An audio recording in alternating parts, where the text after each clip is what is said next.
mahal na tumatakip sa anumang kasalanan. Na napakagandang larawan din ng pag-ibig ng Diyos sa atin na tinakpan ang ating mga kasalanan. Hindi na tayo tinignan ang righteousness natin bilang pagsunod sa batas, kundi sa pamamagitan ng kanyang habag. At ito nga po yung binabanggit sa Roma, chapter 1. Di po ba? Na dahil sa habag at biyaya ng Diyos, tayo ay naging matuwid sa harapan ng Diyos. So he was caught between his commitment to God's law and his compassion for a person. Amen? Sa Jewish law po, napakalaking bagay ang sumunod ka sa batas. Pero isinantabi yun ni Jose. At ang kanyang pinairal ay ang paghabag at pagkaawa, compassion para kay Maria. So love na love niya si Maria. Pangalawa, ang pagpapangalan ni Jose kay Jesus.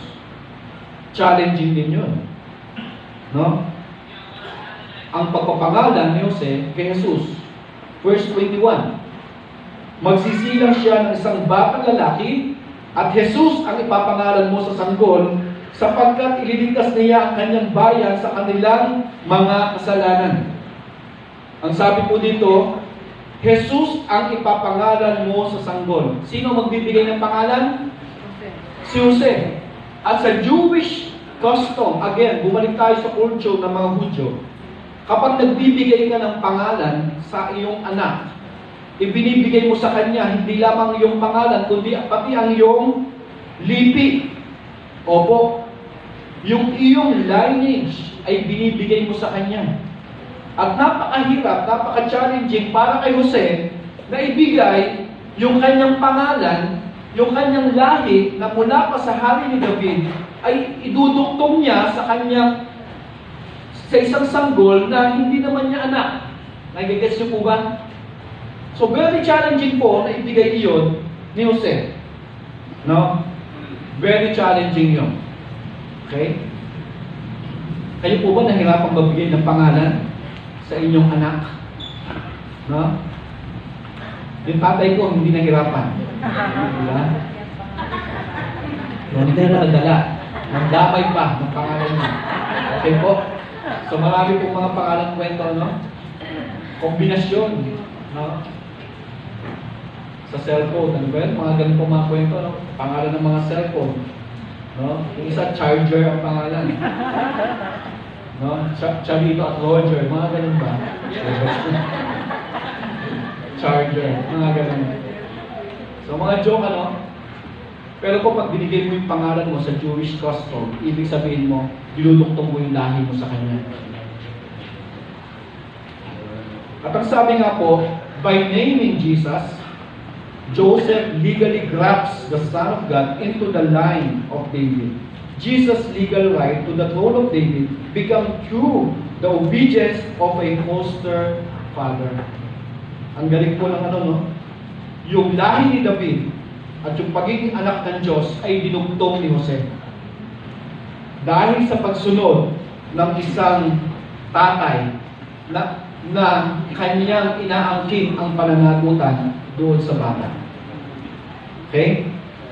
So yung pagiging Son of God at yung pagiging line ni David, yung lahi ni David, pinagdugtong ni Jose dahil sa kanyang desisyon na akuin at panagutan ang bata.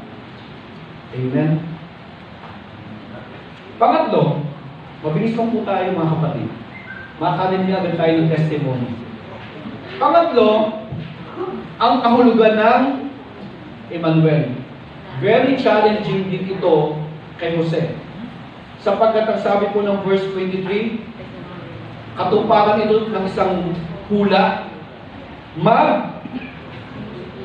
lilihi ang isang birhen at magsisilang ng isang sanggol na lalaki at tatawagin itong Emmanuel. Okay? Ang gandang pakinggan, ano? God is with us. God with us, Emmanuel. Pag natinig po natin yung salitang Emmanuel ngayon, ang sweet, ang sarap pakinggan, kasama natin ang Diyos.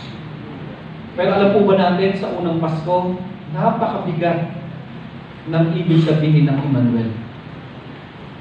Bakit po?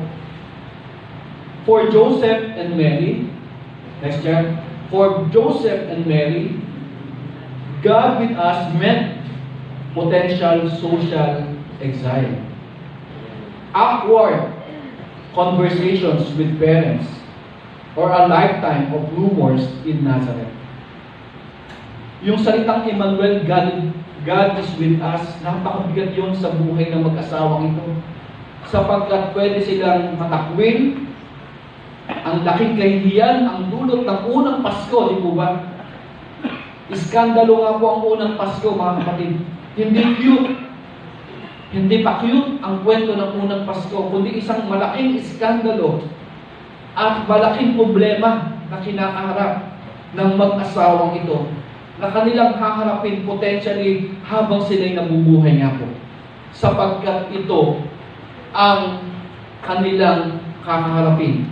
Pero ang sabi, God is with us. Kaya ito po, ito yung ibig sabihin. The presence of God is not a peaceful, easy feeling. It is a disruptive, transformative reality that requires us to sacrifice our reputation for His glory. Amen ba yun? Amen. No? Hindi ibig sabihin ng Emmanuel, magpapakayot lang tayo dito. Hindi ibig sabihin ng Emmanuel, ang sweet, lagi natin kasama ang Diyos. Tama po. Pero ang katotohanan po sa unang Kapaskuhan, ito yung Emmanuel na nagbabago ng kalagayan ng isang tao na mag-aaring magulo ang kanyang normal na sitwasyon, ngunit kailangan ng isang sakripisyo upang isang tabi natin ang ating mga sarili sa kanyang kapulihan. Amen. Kaya po ang salitang Emmanuel dito, napakabigat. No? Hindi natin ibig sabihin, pabigatin natin ang sitwasyon natin ngayon. Pero ang encouragement sa atin, no po, ano man yung kabigatan dinadala mo ngayon, anumang bagay na mayroon kang kinakaharap na challenge o hamon, God is with you. Sabihin mo sa katabi mo yan, kasama mo ang Diyos. Amen. Kaya kapag nagulo tayo dahil may Diyos na dumating at nais na mangusap sa buhay natin, magpasalamat tayo. Bakit? Dahil sa unang Pasko, ang Emmanuel ay nagulo ang mundo ng dalawang ipapakasal.